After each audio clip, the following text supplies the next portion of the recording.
Hello everyone, welcome to Indian Academy, and in this video session we'll be seeing the most important and conceptual aspect of Indian geography, that is Indian monsoon. In this we will discuss the traditional as well as modern theories of Indian monsoon to particularly understand the intricacies of monsoon, right? So let's begin. First of all, Indian monsoon से पहले हमें यह पता होना चाहिए कि monsoon word का origination कहां से हुआ. This word is derived from the Arabic word मौसिम. द अरेबिक वर्ड मौसिम, जहां से इसका डिराइव किया गया है इसे. एंड मौसिम का मतलब होता है सीजन. मौसिम means season. So what kind of season they are talking about? The season of trade. The season of trade. So इससे पहले हम पूरे मॉनसून को समझे, हमें पता होना चाहिए इसके बैकग्राउंड के बारे में. एंशियंट टाइम्स में इंडिया के साथ ट्रेड करना ग्लोबल ट्रेड कंसीडर किया जाता था. इसीलिए जो अरेबिक ट्रेडर्स थे वो इंडिया के साथ ट्रेड किया करते थे. But majority of the trade जो होता था वो लैंड रूट से होता था. But when Chinese invented the magnetic compass और नेविगेशन कंपास, जब उन्होंने इन्वेंट किए, उसके बाद मेजॉरिटी जो ट्रेड किया जाने लगा वो ओशियनिक रूट से किया जाने लगा. जब ओशियनिक रूट का सहारा लिया गया ट्रेड के लिए, तब अरेबिक ट्रेडर्स पूरा का पूरा ट्रेड अपना इंडियन ओशियन में इंडिया के साथ किया करते थे. अब हम यहां से समझें कि जब ये ट्रेड इंडिया के साथ करते थे तब basically some part of the year ये ऐसा फील करते थे कि इनके साथ जो इनकी बोट्स हैं, जब अपनी बोट्स को सेल करके ये इंडिया के शोर तक लेके आ रहे हैं, कुछ विंड्स ऐसी हैं जो इन्हें सपोर्ट करती हैं. अगर हम इसे मैप की सहायता से समझने की कोशिश करें तो हम यहां पे देख सकते हैं कि यह है हमारा अरब region. This is our Arabic region. यहां से इंडियन ओशन में जो ट्रेड किया जाना है इंडिया के साथ वो ये रीजन है, राइट? उस समय जो बोट्स होती थी वो डीजल बोट्स नहीं थी, उन बोट्स को सेल करना पड़ता था. जब अरेबिक ट्रेडर्स यहां से बोट लेके इंडिया के शोर तक आने की कोशिश करते थे, तब उन्होंने ऐसा फील किया कि some part of the year जो विंड्स हैं वो उन बोट्स को सपोर्ट कर रही हैं सेल करने में, आगे लेके जाने में, राइट? और उसके बाद जब वो वापस आते थे इंडिया से अरब रीजन में, तब भी next part of the year में उनको ऐसा एहसास होता था कि यहां से कुछ विंड्स ऐसी हैं जो उनकी बोट्स को वापस ले जाने में फैसिलिटेट करती हैं. So the movement of boat was facilitated by the movement of winds. तब उन्होंने देखा कि आना और जाना दोनों समय में हमारे को कोई ना कोई विंड्स ऐसी हैं जो सपोर्ट कर रही हैं. अगर वो जाने के टाइम पे और आने के टाइम पे दोनों समय विंड्स की जो डायरेक्शन है वो उन्हें सपोर्ट कर रही है, तो इसका सिंपल सा मतलब था कि ये ऐसी विंड्स होंगी जिनका सीजनल माइग्रेशन होगा, यानी कि सीजनल वेरिएशन होगा. Some part of the year the winds were travelling from west to east, और कुछ पार्ट ऑफ द ईयर में वो ट्रेवल कर रही थी विंड्स ईस्ट टू वेस्ट. तो इसी कारण से जो ये ट्रेड हो रहा था, Arabic trade was getting facilitated, right? इसीलिए जो ये मॉनसून वर्ड आया, मॉनसून वर्ड को लाया गया कहां से? मौसिम से. मौसिम का मतलब है season. And which kind of season they are talking about? They are talking about season of trade, because these winds are facilitating the movement of their boats, right? तो यहां से तो उत्पत्ति हुई है, ओरिजिनेशन हुआ है इस मॉनसून वर्ड का. बट मॉनसून की इंट्रिकेसीज को समझने का प्रयास बहुत समय से किया जाता जा रहा है. इसीलिए बहुत पुरानी थ्योरीज भी आई, और जैसे जैसे हम आगे बढ़ते गए वैसे वैसे मॉनसून को समझने के लिए कुछ नई थ्योरीज भी आती गई. इसीलिए जब हम पूरे के पूरे एस्पेक्ट को समझने की कोशिश करेंगे मॉनसून के, तब हम देखेंगे कि इन पूरी थ्योरीज को हम दो पार्ट में डिवाइड कर सकते हैं. First is traditional theories and second is modern theories. जो ट्रेडिशनल थ्योरीज हैं उनमें हमने डिस्कस करना है दो तरह की theories. First is thermal concept by Halley, and second is dynamic concept, and that was given by Flohn. Dynamic concept that was given by Flohn. Modern theories में हम देखेंगे role of Tibet, role of Tibet, jet stream, El Nino, जो भी हमारे modern times पे जितने भी concept हैं जो हमारी इंट्रिकेसीज ऑफ मॉनसून को समझाने में काम आते हैं, वो हम समझेंगे मॉडर्न कॉन्सेप्ट में। आज के इस वीडियो सेशन में हम डिस्कस करने वाले हैं दोनों ट्रेडिशनल कॉन्सेप्ट्स को, जिसमें पहला कॉन्सेप्ट है thermal concept by Halley, second concept is dynamic concept by Flohn. Right, so let's understand thermal concept by Halley. Halley, a noted astronomer, hypothesized that primary cause of the annual cycle of the Indian monsoon circulation was the differential heating effects of the land and the sea. अभी लिखा क्या हुआ है यहाँ पे, हम इसे समझने की कोशिश करते हैं। हेली ने कहा बेसिकली जो ये मॉनसूनल विंड्स है ना, ये डिफरेंशियल हीटिंग की वजह से आती हैं। डिफरेंशियल हीटिंग का मतलब क्या है? जब हम लैंड और वाटर दोनों को देखेंगे तब हमें ऐसा एहसास होगा, जो वाटर है ना उसकी जो कैपेसिटी है, हीट कैपेसिटी है, वो काफी ज्यादा होती है, यानी कि स्पेसिफिक हीट उसकी काफी ज्यादा होती है। स्पेसिफिक हीट ज्यादा होने का मतलब ये है पानी ना तो जल्दी ठंडा होगा ना ही जल्दी गर्म होगा, उसे दोनों चीजों में क्या लगेगा? समय लगेगा। बट जो हमारा लैंड है वो हमेशा जल्दी ठंडा भी हो जाता है और जल्दी गर्म भी हो जाता है। ये दोनों बातें हमें ध्यान में रखनी है कि जो स्पेसिफिक हीट है वाटर की, दैट इज हाई, जिसके कारण से पानी जल्दी गर्म नहीं होता और जल्दी ठंडा भी नहीं होता। इसी कारण से जब लैंड और वाटर को देखा जाएगा तो उनको सेम टेम्परेचर अगर दिया जाए तो उनके बीच की जो हीटिंग होगी ना, वो डिफरेंशियल हीटिंग होगी। जो लैंड होगी वो ज्यादा गर्म हो जाएगी बट पानी उतना गर्म नहीं हो पाएगा। इसी तरीके से हेली ने यह समझाने का प्रयास किया कि कैसे मॉनसूनल विंड्स का जो माइग्रेशन है, जो बेसिकली वेरिएशन है, वो कैसे होता है। Let's understand this with the map. Right, अगर हम यहां पे देखें जो हमारा ये पोर्शन है, let's see this is our India. Halley ने कहा ड्यूरिंग समर के टाइम पे होगा क्या, अगर हम समर सोल्स्टिस वाला पोर्शन लें, समर सोल्स्टिस वाला टाइम लें, उस समय जो हमारा सन है that is directly over Tropic of Cancer. Sun जब डायरेक्टली ओवर है ट्रॉपिक ऑफ कैंसर के, इसका मतलब ये होगा कि जो ये इंडिया वाला पोर्शन है यहां पे काफी ज्यादा हाई हीटिंग हो रखी होगी। जब हीटिंग ज्यादा होती है तो टेम्परेचर इंक्रीज करता है। टेम्परेचर इंक्रीज होने से वहां पे लो प्रेशर का बिल्डअप होता है। कैसे प्रेशर का? लो प्रेशर का बिल्डअप होता है। यहां इसे हम समझने की कोशिश करते हैं। तो हेली ने कहा कि ये इंडिया है, जब भी समर सीजन आएगा तब सन के नॉर्थवर्ड एपरेंट मूवमेंट के कारण जो ये लेक बैकॉल वाला रीजन है, this is the region of lake Baikal. Lake Baikal के पास का जो रीजन है, यहां पे इंटेंस हीटिंग हो जाएगी। इंटेंस हीटिंग हो जाने के कारण यहां पे लो प्रेशर का डेवलपमेंट होगा। कैसे प्रेशर का डेवलपमेंट होगा? लो प्रेशर का। But on the other hand जब हम ओशनिक पार्ट देखेंगे तब हमने ये अभी डिस्कस किया कि specific heat of water is comparatively higher than land, इसीलिए पानी उतनी तेजी से गर्म नहीं होगा। तो अगर हम कंपेयर करें इस पूरे लैंड मास को इस वाटर बॉडी से, तो हमें ये देखने को मिलेगा कि ये जो पानी है ये क्या हो गया है, इतना गर्म नहीं है, कंपैरेटिवली ठंडा है। जब पानी कंपैरेटिवली ठंडा होगा तो यहां का जो प्रेशर होगा that will be high pressure. So यहां पे प्रेशर बिल्डअप हुआ हाई प्रेशर, यहां पे है लो प्रेशर। और जब भी हमें पता है प्रेशर ग्रेडियंट हमें देखने को मिलेगा हाई प्रेशर से low pressure, there will be the movement of winds and these winds which are passing from the ocean, ये ओशनिक पार्ट से पास हो रही हैं, अरेबियन सी से पास हो रही हैं, they will carry a lot of moisture with them.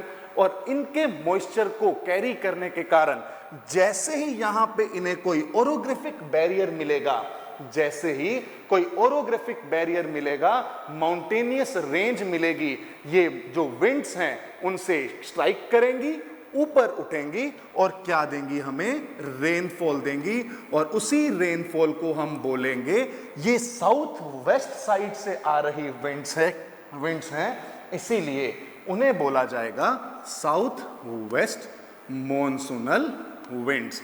I hope this is pretty clear कि जैसे हमने बोला जब भी समर सीजन आएगा there will be the apparent movement of sun towards north, जिसके कारण जो सन है that will be directly over the tropic of cancer and it will heat up the area in and around the lake Bengal region, जिसके कारण वहां पे there will be the development of low pressure. On the other hand due to higher specific heat of water, वहां पे pressure कौन सा buildup होगा, high pressure, और इस हाई प्रेशर से लो प्रेशर की ओर विंड्स चलने लगेंगी। Because these winds are traveling from southwest direction and they are carrying a lot of moisture with them and they will be responsible reason for the rainfall in the Indian Peninsula। इसी कारण से इन winds को बोला गया southwest monsoonal winds, right? ये तो season था हमारा समर सीजन, राइट? ये है हमारा समर सीजन। बट अब हम बात करें एकदम ऑपोजिट विंटर सीजन की। तो विंटर सीजन में क्या होगा, जैसे कि हमने बोला कि मॉनसूनल विंड्स ऐसी विंड्स हैं जो कि अपना क्या करती हैं, डायरेक्शन चेंज करती हैं, seasonal variation in the direction of these winds. अब हम विंटर के समय समझने की कोशिश करते हैं कि क्या होने वाला है। लेट्स से जब सन अपना अपेरेंट मूवमेंट टुवर्ड्स साउथ करेगा तब होगा क्या, जो ये हमारा लैंड मास है, लैंड मास का स्पेसिफिक हीट क्या है, बहुत कम है, जिसके कारण क्या होगा, ये जो रीजन है ये बहुत ही ठंडा हो जाएगा। ज्यादा ठंडा जहां पे भी रीजन होता है वहां पे एयर डाउनवर्ड मूवमेंट करती है और अपना प्रेशर ज्यादा बनाती है। इसीलिए नियर लेक बंगाल, यहां पे जहां पे हमने पहले लो प्रेशर पड़ा था, यहां पे लेक बंगाल के पास इस बार ड्यूरिंग विंटर सीजन कैसा प्रेशर डेवलप होगा, हाई प्रेशर डेवलप होगा। But on the other hand जो ओशन है, जो हमारा अरेबियन सी है, जो इंडियन ओशन है, यहां पे कंपैरेटिवली इतना जल्दी ठंडा नहीं होने वाला, बिकॉज पानी का स्पेसिफिक हीट ज्यादा है, जिसके कारण वो ना ही जल्दी ठंडा होगा और ना ही जल्दी गर्म होगा। इसीलिए यहां पे प्रेशर बनेगा comparatively, I am talking about comparative pressure. यहां पे कंपैरेटिवली प्रेशर का डेवलपमेंट हुआ and that pressure is low pressure. और high pressure to low pressure, जैसे ही ये ग्रेडियंट डेवलप होगा, यहां से कुछ विंड्स ट्रेवल करना स्टार्ट करेंगी and these winds are coming from the land route, they don't carry moisture with them. इसीलिए ये विंड्स इंडिया के पूरे पोर्शन में बारिश करने के लिए रिस्पॉन्सिबल नहीं होंगी, बिकॉज इनके पास मॉइस्चर नहीं है। और इन्हीं विंड्स को बोला गया नॉर्थ ईस्ट मॉनसूनल विंड्स, क्योंकि ये किस डायरेक्शन से आ रही हैं, नॉर्थ ईस्ट से आ रही हैं, इसीलिए इन्हें बोला जाता है नॉर्थ ईस्ट मॉनसूनल विंड्स। अब ये मॉनसूनल विंड्स इसलिए बोला, कहीं ना कहीं तो रेनफॉल कर रही होंगी। जैसा हम यहां पे देख सकते हैं, इस पूरे रीजन में जब ये विंड्स नॉर्थ ईस्ट डायरेक्शन से आ रही होंगी, तो हमारा जो ये तमिलनाडु वाला पोर्शन है, यहां पे जब ये विंड्स बे ऑफ बंगाल को क्रॉस करेंगी, वहां से कुछ अमाउंट ऑफ मॉइस्चर कैरी करेंगी। जैसे ही बे ऑफ बंगाल से इन्हें मॉइस्चर मिला, वही सारा का सारा मॉइस्चर कहां पे ये उड़ेल देंगी, तमिलनाडु के कोस्ट पे। और तमिलनाडु में इसीलिए अक्टूबर में जब हमारा रिट्रीटिंग मॉनसून है, जब जाता हुआ मॉनसून है, उससे बारिश होती है, ना कि हमारे साउथ वेस्ट मॉनसून से। सो this is nothing but the seasonal variation of the winds. जब समर था तब विंड्स कहां ट्रेवल कर रही थी, साउथ वेस्ट डायरेक्शन में। जब विंटर आया तब कहां ट्रेवल कर रही हैं, नॉर्थ ईस्ट डायरेक्शन में। तो इसी को हमने बोला, जब अरेबिक ट्रेडर्स अपना ट्रेड करने के लिए अरेबियन रीजन से आते थे, तब कुछ पार्ट ऑफ द ईयर में उन्हें मिलता था साउथ वेस्ट विंड्स, जो कि फैसिलिटेट करती थी उनकी बोट्स के मूवमेंट को इंडियन शोर तक पहुंचने के लिए। और जब वो इंडिया से वापस अपने देश जाते थे तब उनको फैसिलिटेट किया जाता था by north eastern winds. I hope thermal concept of Halley is pretty much clear now. इसमें ये बात बोली गई, these are nothing but the macro level land and sea breeze. जो मैं बात कर रहा हूं, this is nothing but macro level land and sea breeze. क्यों? क्योंकि जब हम बात करेंगे साउथ वेस्ट मॉनसून की, तब वो जो हवाएं चल रही हैं वो कहां से चल रही हैं? सी से हमारे कोस्ट तक, तो उसको बोला गया सी ब्रीज। और जब हवाएं नॉर्थ ईस्टर्न मॉनसून की बात की जाएगी तब वो लैंड से चलेंगी कहां पे? ओशन की तरफ, उसको बोला जाएगा लैंड ब्रीज। इसीलिए इसे बोला जाता है macro level land and sea bridge. ये समझना बहुत आसान था। थर्मल कंसेप्ट हेली ने जो दिया ये बहुत आसान है, बट इसके बहुत सारे क्रिटिसिज्म भी आए। ध्यान से सुनिएगा, क्रिटिसिज्म क्या थे? अगर हमारा मॉनसून इतना ही आसान होता तो क्या, एक रीजन मेरे को जानना है कि क्यों हमें फेलियर ऑफ मॉनसून्स देखने को मिलते हैं। क्योंकि ये जो विंड्स हैं, जो लैंड और सी ब्रीज हैं, ये तो सारे हमेशा ही चलते रहेंगे। क्यों फिर हमें वेरिएबिलिटी ऑफ मॉनसून देखने को मिलती है? क्यों हम कहते हैं कि मॉनसून फेलियर हो गया इस बार? ये जो विंड्स हैं ये तो कांस्टेंट है, ये विंड्स कांस्टेंट है। इसका मतलब ये है कि थर्मल कंसेप्ट ये जो हेली ने दिया, this was not complete.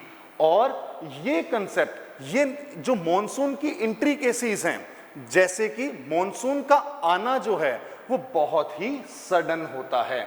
Sudden burst of monsoon एक उसका मेजर सेलिएंट कैरेक्टरिस्टिक है। और जो रिट्रीटिंग ऑफ मॉनसून है that is very gradual. Retreating of monsoon is very gradual. इसीलिए ये बात जो थी, जो ग्रेजुअल रिट्रीट और हमारा जो सडन ऑनसेट है, इन इंट्रिकेसीज को thermal concept of Halley explain नहीं कर पाया। But this concept was given way back in 1686। उसके बाद 1951 में मॉनसून को समझने के बहुत सारे और भी प्रयास किए गए। 1951 में एक कॉन्सेप्ट दिया गया जो हमारी ट्रेडिशनल थ्योरी का दूसरा एस्पेक्ट है, that is dynamic concept by phloem. तो यहां उससे पहले हम इसके थोड़े से ड्राफ्ट को पढ़ लेते हैं ताकि हमें आइडिया हो जाएगा कि कैसे समर और विंटर में जो मॉनसून हमने समझा है, जो साउथ वेस्ट और नॉर्थ ईस्टर्न विंड्स हैं वो कैसे काम कर रही हैं। In summer the temperature and pressure conditions are reversed. Now the huge land mass of Asia heats quickly. ये मैंने बोला था कौन सा रीजन है? Near lake Baikal region. इस रीजन पे अगर हीटिंग हो गया तो कौन सा प्रेशर बनेगा? लो प्रेशर बनेगा, राइट। उसके बाद यहां पे हमने देख लिया जो ओवर द एडजेसेंट ओशियंस हैं, वहां पे जो प्रेशर ग्रेडियंट डेवलप होगा वो कंपैरेटिवली क्या होगा? हाई प्रेशर होगा। और इसी हाई प्रेशर से लो प्रेशर पे जो विंड्स चलेंगी उन्हीं को हमने बोला था south western monsoonal winds, right. Next, similarly हम विंटर सीजन में भी देख सकते हैं यहां पे। This is during winter, huge land mass of Asia cools more rapidly than the surrounding oceans. ये जो बात बोली गई है, ये जो कूलिंग है सराउंडिंग ओशन से ज्यादा जल्दी क्यों हो रही है? इसका एक ही कारण है, specific heat of water. Water का स्पेसिफिक हीट ज्यादा होता है जिसके कारण पानी जल्दी से गर्म और जल्दी से ठंडा नहीं होता। This is the major concept जिस पे क्लाइमेटोलॉजी के बहुत सारी चीजें हम डिस्कस कर सकते हैं, राइट। तो उसके कारण क्या होगा? अब जो हमारा लैंड मास है, लैंड मास पे प्रेशर बनेगा हाई और जो हमारा ओशियन है उस पे प्रेशर बनेगा लो। तो उस हाई प्रेशर से लो प्रेशर की ओर चलने वाली जो विंड्स होंगी उन्हें बोला जाएगा नॉर्थ ईस्टर्न विंड्स। इसीलिए ये जो ओवरऑल कॉन्सेप्ट है, this is nothing but the macro level land and sea bridge, right. But ये पूरा का पूरा कॉन्सेप्ट जो हमने पढ़ा अभी, ये मॉनसून की इंट्रिकेसीज को समझाने में सफल नहीं हुआ। That's why now we are going to discuss the second aspect जो है डायनेमिक थ्योरी बाय फ्लोन। जो काम हेली ने किया उसमें बोला गया कि ओवरऑल जो मॉनसून है वो डिफरेंशियल हीटिंग के कारण है। डिफरेंशियल हीटिंग का मतलब that is completely related to thermal aspect, यानी कि टेम्परेचर से। बट जो फ्लोन की थ्योरी आई, ये कहते कि टेम्परेचर रिलेटेड नहीं है, रादर देन ये जो मॉनसूनल विंड्स हैं इनमें जो वेरिएशन है, this is due to the seasonal migration of planetary winds and pressure belts. जैसा कि हमें पता है हमारे अर्थ पे हाई प्रेशर और लो प्रेशर की कुछ बेल्ट्स हैं। हाई प्रेशर और लो प्रेशर की जो बेल्ट्स हैं, उन बेल्ट्स पे हम देखें कि ये high pressure, low pressure, high pressure, low pressure की ये जो बेल्ट्स हैं, इनके अंदर जो वेरिएशंस होंगे, इन वेरिएशंस के कारण जो हमारी विंड्स हैं उनमें सीजनल वेरिएशन आता है। इसको हम समझने की कोशिश करते हैं। आई एम कंसिडरिंग आप सब लोगों को हल्का सा आइडिया होगा ITCZ के बारे में। ITCZ बोले तो inter tropical convergence zone. Inter tropical convergence zone का मतलब है एक ऐसा जोन जहां पे, अगर मैं यहां पे कंसीडर करूं, if this is equator, sorry ये इंडिया से पास कर रहा है बट इक्वेटर इंडिया से पास नहीं करता, इसको बट हम कंसीडर कर सकते हैं। इफ दिस इज इक्वेटर, तो इक्वेटर पे दो तरह की विंड्स कन्वर्ज होती हैं। First is these winds and second is these winds. इनको बोला गया north easterly and south easterly. These are south easterlies and these are north easterlies. तो ये जोन जहां पे नॉर्थ ईस्टर्ली विंड्स और साउथ ईस्टर्ली विंड्स आपस में कन्वर्ज करती हैं, उस जोन को बोला जाता है inter tropical convergence zone. Right? इसकी यही डेफिनेशन है जो हमेशा हमें याद रखनी है, the zone where north easterly winds and south easterly winds will converge. Right? अब हम देखते हैं यहां पे ITCZ के मूवमेंट को। जैसे जैसे सन का अपेरेंट मूवमेंट होगा, वैसे वैसे ITCZ का भी मूवमेंट होता है। सन ड्यूरिंग समर नॉर्दर्न हेमिस्फेयर में क्या होगा, ITCZ ट्रेवल करेगा, क्योंकि सन का अपेरेंट मूवमेंट टुवर्ड्स नॉर्थ है। तो जो ये ITCZ होगी, ये भी सन के मूवमेंट के साथ साथ नॉर्थ और साउथ में शिफ्ट होती है। राइट? इतना हमें पता होना चाहिए। अब हम समझते हैं डायनेमिक कॉन्सेप्ट बाय फ्लोन को। फ्लोन ने बोला कि जो ये विंड्स हैं, नॉर्थ ईस्टर्ली विंड्स और साउथ ईस्टर्ली विंड्स, ये जहां पे कन्वर्ज करती हैं उसे हम ITCZ कहते हैं। बट जो इनका कन्वर्जेंस है ना, इस कन्वर्जेंस के बीच में कुछ रीजन होता है।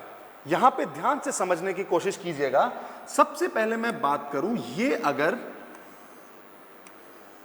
हमारा ITCZ है, इक्वेटर है, लेट्स से इक्वेटर में जो ITCZ का जोन है ना, उस जोन की दो बाउंड्रीज होती हैं। जो नॉर्दर्न पार्ट होता है उसे नाम दिया जाता है NITCZ, और जो सदर्न पार्ट है उसे बोला जाता है SITCZ। Right? So NITCZ and SITCZ। यहां पे उन्होंने बोला कि जब विंड्स कन्वर्ज होने की कोशिश करती हैं ITCZ पे, तब होता यह है कन्वर्जेंस के दौरान, जैसे ये विंड्स आई, कन्वर्जेंस के दौरान उन विंड्स का क्या होता है, अपलिफ्टमेंट होता है। इसीलिए जो इक्वेटर के अराउंड, ITCZ के अराउंड का जो रीजन है ना, वहां पे हॉरिजॉन्टल मूवमेंट नहीं है विंड्स का, वहां पे मेजॉरिटी विंड्स का मूवमेंट कहां पे है, वर्टिकल मूवमेंट है। क्यों? जितनी भी विंड्स आई, लो प्रेशर का रीजन है, आई, कन्वर्ज हुई और ऊपर की तरफ उठ गई। यहां पे जो रीजन बचा, ये जो रीजन है, जो फीबल विंड वाला रीजन है, जहां पे कामनेस है, इस रीजन को बोला जाता है region of doldrums. Region of doldrums. अब ये जो डोल्ड्रम्स हैं, डोल्ड्रम्स का मतलब क्या है, ये ऐसा रीजन है जहां पे हॉरिजॉन्टल मूवमेंट जो है एयर का वो नहीं है, मेजॉरिटी ऑफ द एयर क्या हो रही है, कन्वर्ज होके ऊपर की तरफ अपलिफ्ट हो जा रही है। राइट? अब यहां पे ये बोला गया कि let's say during summer, similar story जैसे हमने थर्मल कॉन्सेप्ट में की थी, सिमिलरली अब हम फ्लोन के कॉन्सेप्ट में भी कर रहे हैं। ड्यूरिंग समर होगा क्या, जो हमारा ITCZ है, इस ITCZ का नॉर्दर्न मूवमेंट होगा। कारण क्योंकि सन का अपेरेंट मूवमेंट कहां पे है, नॉर्थवर्ड्स है।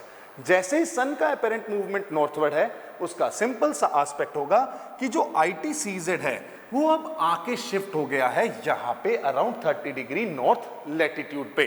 अब जब ITCZ यहां पे शिफ्ट हो गया तो इसमें बोला गया कि दिस इज द NITCZ जिसका शिफ्टिंग होता है। SITCZ remains at its place. जैसे हम समझें, ये था हमारा इक्वेटर, इक्वेटर के ऊपर की जो बाउंड्री है दैट इज NITCZ, और जो नीचे की जो बाउंड्री है दिस इज SITCZ, राइट। अब SITCZ एक ऐसा रीजन है जहां पे कौन सी विंड्स आके कन्वर्ज होंगी, साउथ ईस्टर्ली विंड्स। यहां पे आके कन्वर्ज हो गई हैं साउथ ईस्टर्ली विंड्स। और NITCZ एक ऐसा रीजन है जहां पे कौन सी विंड्स का कन्वर्जेंस है, नॉर्थ ईस्टर्ली विंड्स का।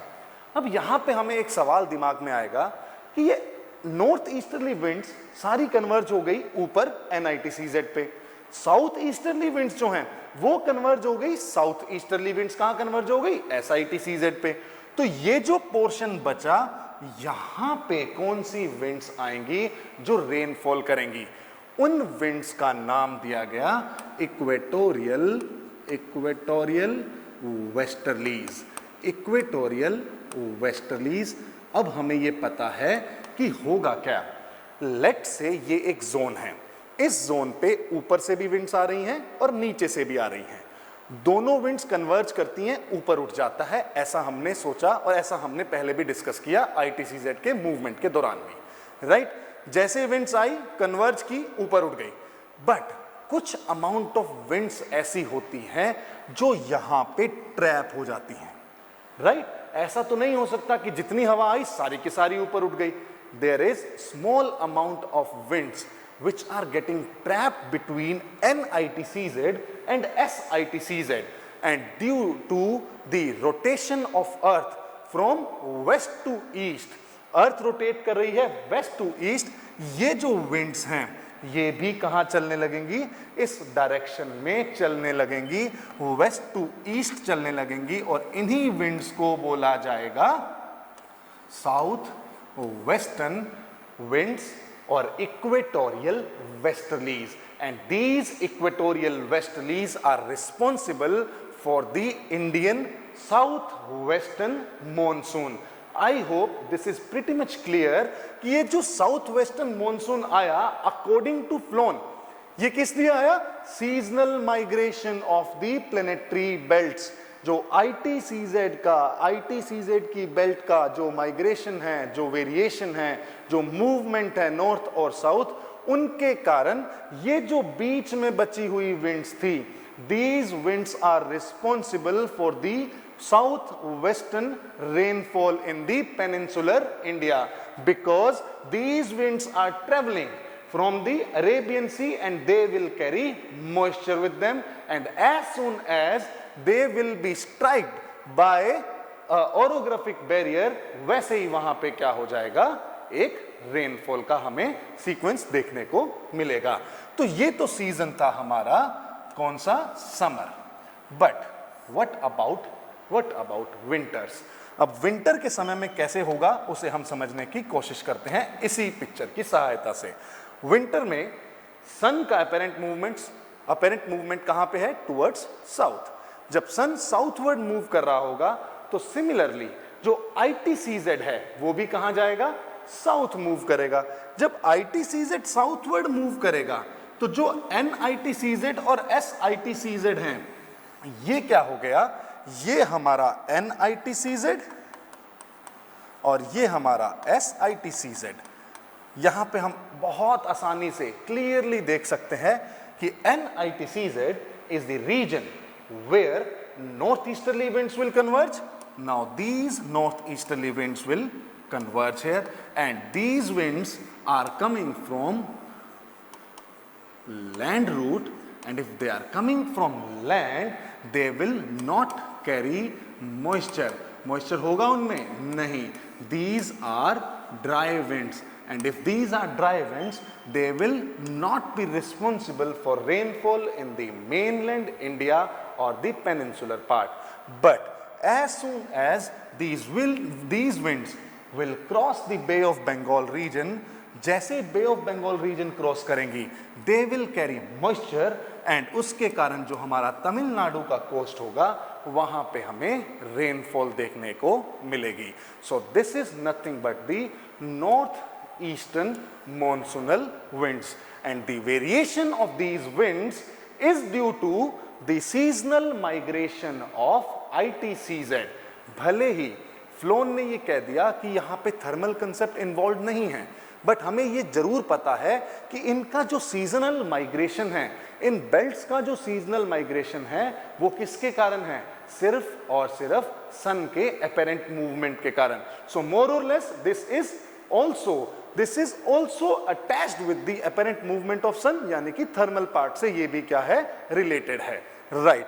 अब हम यहां पे समझें कि इस थियरी को भी क्रिटिसाइज किया गया, इसीलिए हमने इसको ट्रेडिशनल एस्पेक्ट में डिस्कस हम कर रहे हैं. क्रिटिसाइज इसको इसलिए किया गया बिकॉज ये थ्योरी भी मॉनसून की बहुत सारी इंट्रिकेसीज को नहीं बता पाई. इंट्रिकेसी जैसे कि सडन ऑनसेट, कि मॉनसून का जो ऑनसेट है वो सडन क्यों है. सेकंड बात, जो रिट्रीट है वो ग्रेजुअल क्यों है, रिट्रीट इज ग्रेजुअल. और जो मॉनसून की वेरिएबिलिटी है इसके पीछे क्या कारण है. मॉनसून की जो वेरिएबिलिटी है उसके क्या कारण है कि कुछ पार्ट ऑफ इंडिया तो बहुत ही ज्यादा मॉनसूनल रेनफॉल रिसीव करता है, कुछ पार्ट में बिल्कुल रेनफॉल नहीं होता है. So these were the intricacies that was not told by dynamic theory, और जो कि बाद में क्रिटिसाइज की गई.